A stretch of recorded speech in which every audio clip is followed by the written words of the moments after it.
Why barbering is the easiest career to get rich from. Now, a lot of you might think that I'm just talking for the sake of talking, but no, I genuinely believe this. As a barber myself, and as someone who's moved through the ranks of not only being a barber, but then also in different fields as well, different academic fields, like working in a law firm. I'll go into it later on in the video. But I want to explain why, from what I've seen from barbering and the sort of competition that you have to deal with mainly, it's honestly the easiest career to get rich from. Let's dive straight into it though. So why should you listen to me? As I was saying earlier, I've been on both sides. I got straight A's, stars in schools. Now, a lot of people probably won't believe this from my videos because I come across as a bit of a clown. But no, I actually tried in school. I'm actually quite academic, believe it or not. Then I worked briefly in a law firm. So, I was surrounded by people that were as smart as me, more smart than me. And I realized that in that world, I'm gonna have to climb for decades just to maybe reach six figures. Not only that, but the barrier of entry is quite high. And what I mean by that is generally you're gonna have to do a lot of studying to actually get into the positions where it's even a possibility to make a decent amount of money. And also everyone around me is actually pretty competent and they're pretty clever. So why would I want my competition to be people that work hard and are clever? You'd look for your competition to be full of people who can't be asked to be there, because then you're gonna fly past them, which is what I'm hinting at is the case with barbering. And I quickly found that when I got into barbering, by applying focus, consistency, strategy, things that I'd taken from a slightly more academic background, I was able to actually overtake barbers who have been cutting hair for 10 plus years in a single year because no one tries. Let's do a quick story time. I remember when I was working at the law firm. This was when I was actually handing in my notice to notify my boss that I was leaving. I remember having a discussion with him.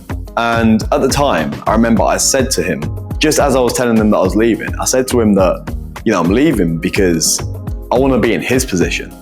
Bear in mind, he was about 40, 50, owned his own law firm, very successful guy. And there's a 17-year-old, 18-year-old apprentice telling him that, I want to be in your position. And yeah, he laughed a little bit, but rightly so, because to get into my boss's position of, owning your own law firm, it's going to take a lot of work and it's going to take you a minimum of 10 years to get to that position. So it got me thinking, what fields can I go into that I can just work hard at consistently and be in the position that I actually want to be in within a year or so? And surprise, surprise, we landed on barbering. And I think once you actually think about how most barbers became barbers, it becomes clear why the competition is quite low.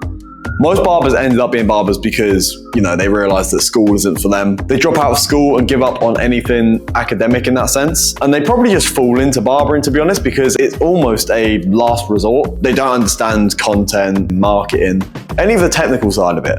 They just learn to cut hair and kind of wait around for something to happen. And surprise, surprise, if you just wait for something to happen, nothing's ever gonna happen. So that's why most barbers don't ever actually end up progressing too much. And this ties in quite nicely to the mindset shift that I experienced early on in my career. I'd often heard the concept that barbering is really oversaturated. Everywhere you look, there's a different barbershop. So naturally you think that to get to the top of the game, it's gonna be really hard because there's so many barbers. But what you have to consider is, yeah, barbering is saturated to an extent, but it's the wrong way to look at it, because if an industry is saturated, but it's saturated of people who aren't really trying, all you've got to do is take a couple risks. Do something that's a little bit out of the ordinary for an average barber. For example, invest in yourself. Go out of your way to actually get information on how you can improve your business, how you can improve your skill set. This does sound like the bare minimum, but again, you'll be surprised. That is going to put you in the top 10% of barbers pretty quickly. And we've already mentioned it briefly, but let's just reaffirm exactly why it's the easiest career to scale. Number one, very, very low barrier of entry. Like I was saying about the law firm, how it had quite a high barrier of entry because you've got to do so much studying and so much work to actually get into a position where you qualify to get into the field in itself. With barbering, to be honest, in the UK anyway, it's a bit of a free-for-all. You kind of don't have to have any qualifications. You can kind of rock up to a barbershop with a pair of clippers and tell them you're a barber, and you might get a job, to be honest. I'm not saying that is the way it should be, but it's the reality of it, to be honest. I've coached a 15-year-old before to get 100K followers in 4 months. So the fact that a 15-year-old is one of the biggest barbers in this town kind of says it all. Secondly, more often than not, you're going to be self-employed as a barber. So technically that leaves you with unlimited income potential. You can kind of earn however much money you want as a business owner, Thirdly, assuming we're using content as our main point of leverage to actually market ourselves, which we should be, it's 2025. Barbering content is easy viral content. You'll go on TikTok and you'll see barbering videos with 20 mil, 30 mil, 40 mil, 100 million views. It's so easy to get views as a barber because there's always an outcome to every single video. A haircut is a whole transformation, visually, emotionally. People are inclined to watch the whole of your video because they know there's going to be a big transformation at the end. The only way you're going to mess it up is if you've got no idea what you're doing with content creation and you're not even getting the fundamentals right. But trust me, if you actually educate yourself on content creation and you nail the foundations as a barber of video making, you're going to go viral again and again and again, like I have for years. It's honestly very easy once you actually know what you're doing. And with this content going viral, that's then going to lead into unlimited income streams. You can do whatever you want as a barber, to be honest. Cutting hair is only the foundation of it. You can cut hair, don't get me wrong. You can also teach people how to cut hair. You can become essentially an influencer of the content that you're making. You can be a brand owner. You can bring out like hair product brands like I have. You can be a mentor like I'm doing now. I'm coaching barbers to actually use social media to scale their business and get to the point of financial freedom. There's literally unlimited ways you can actually make money as a barber. And I wish that I realized this earlier on, to be honest. Don't get me wrong, I definitely didn't learn it late. Like I'm 21 at the minute, and this is the year that I've made the majority of my progress as a barber. But for my first year of barbering or two, I almost didn't actually try too hard, just because I looked at the competition as a scope for how much potential there was for myself. I looked at surrounding barbers and thought, fuck, this is as good as it gets. There's almost not even any point trying. But then once you start seeing the barbers on social media that are charging $100 for a haircut, that are traveling the world, believe it or not, I know people that run businesses revolving around barbering and make hundreds of thousands a month. Some of you won't even believe that those numbers are possible. Trust me, I know these people. Trust me, like it's actually possible. I'm gonna work my way to that point as well, and you can. It's literally a free-for-all. How greedy are you? How bad do you want it? Now, I've worked in a couple of different barbershops in my time, and I've interacted with a lot of barbers. And this is one of my favorite excuses that I've heard from a barber that I've been working with as to why they're not actually booked out. They said, it's a quiet day today because it's raining. Be fucking real. You'd look to wrap it up at that point. Like, I know firsthand, quiet days, quiet weeks, quiet months, they don't exist. This is honestly quite a common opinion amongst barbers. They'll say, oh, payday's just been, so it's gonna be quiet. No, it's not. Trust me, people are gonna spend the last bit of money in their bank account on a haircut. And if you've got your marketing dialed in, you're not gonna have quiet periods. But this is just the level of competition that we're dealing with, as I've said.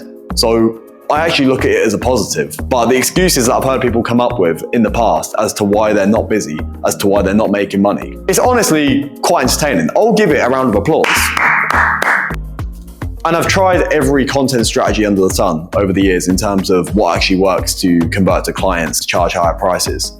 And eventually, I developed the Smash Formula, which is a system that I use to gain 400k followers in 4 months. There's 4 main pillars to the system. You've got content that converts, and when I say converts, I mean converts into actual customers booking in with you. You've got the price raise blueprint, essentially turning cutting hair into a higher and higher leverage skill.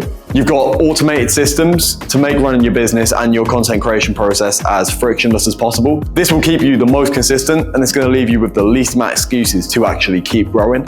And finally, you've got income stream expansion. So once we've nailed the foundation of actually the money that you're earning from behind the chair, we can then look into getting monetized on the content platforms. Brand deals, selling your own physical products, selling your own digital products. As I said earlier, as a barber, you can literally choose how much you make.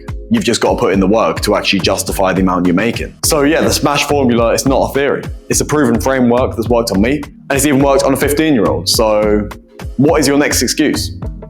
Honestly, I'm waiting. Give me your next excuse. I'll give it a fucking smash. On Sunday, the 23rd of November, I'm hosting a webinar, the Barber's Exit Plan Masterclass. This is going to break down the formula that I was just describing, the Smash Formula, in a lot more depth. And it's going to show you how you can actually implement it into your barbering career to start treating your barbering job as an actual business. So if you want to actually take action and make anything that I've mentioned in this video an actual reality for yourself, then yeah, it's free. The link's going to be below in the description to actually sign up for it. If anything I've said in this video has resonated with you at all or inspired you perhaps, then I really recommend you join. The webinar is going to give you a lot of clarity on exactly what's holding you back and exactly the next steps that you need to take to actually make your barbering dreams a reality. But with that being said, we're going to finish on this point. Barbering is oversaturated with barbers who are invisible. So in that case, all you need to do is become visible and you're going to stay ahead of the pack. That's going to put you in the top 10% of barbers if you just become visible and let people know about you. But I hope you enjoyed this video and I'll see you at the masterclass. Smash.